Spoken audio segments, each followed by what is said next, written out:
chapter 2, the chosen people. For more than 1,000 years, the Jewish people had awaited the Saviour's coming. Upon this event, they had rested their brightest hopes.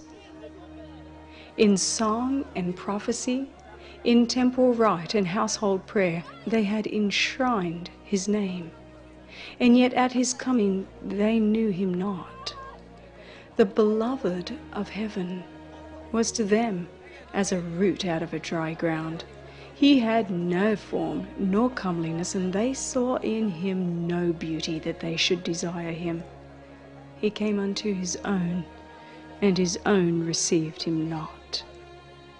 Yet God had chosen Israel. He had called them to preserve among men the knowledge of his law and of the symbols and prophecies that pointed to the Savior. He desired them to be as wells of salvation to the world. What Abraham was in the land of his sojourn, what Joseph was in Egypt, and Daniel in the courts of Babylon, the Hebrew people were to be among the nations. They were to reveal God to men. Of Abraham, the Lord had said, I will bless thee, and thou shalt be a blessing, and in thee shall all families of the earth be blessed. The same teaching was repeated through the prophets. Even after Israel had been wasted by war and captivity, the promise was theirs. The remnant of Jacob shall be in the midst of many people, as a dew from the Lord, as the showers upon the grass that tarrieth not for man, nor waiteth for the sons of men.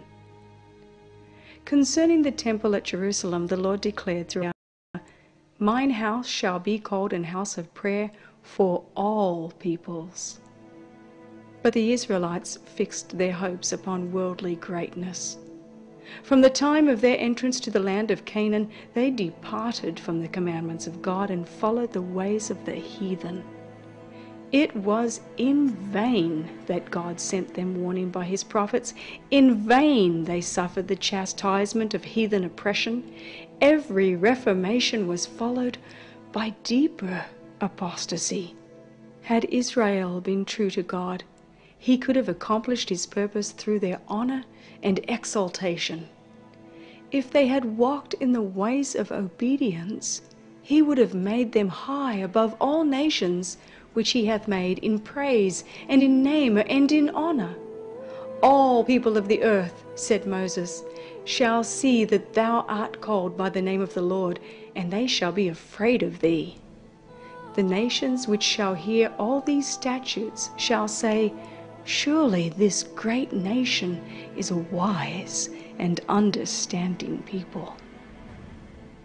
But because of their unfaithfulness, God's purpose could be wrought out only through continued adversity and humiliation. They were brought into subjection to Babylon and scattered through the lands of the heathen. In affliction, many renewed their faithfulness to his covenant, while they hung their harps upon the willows and mourned for the holy temple that was laid waste. The light of truth shone out through them, and a knowledge of God was spread among the nations.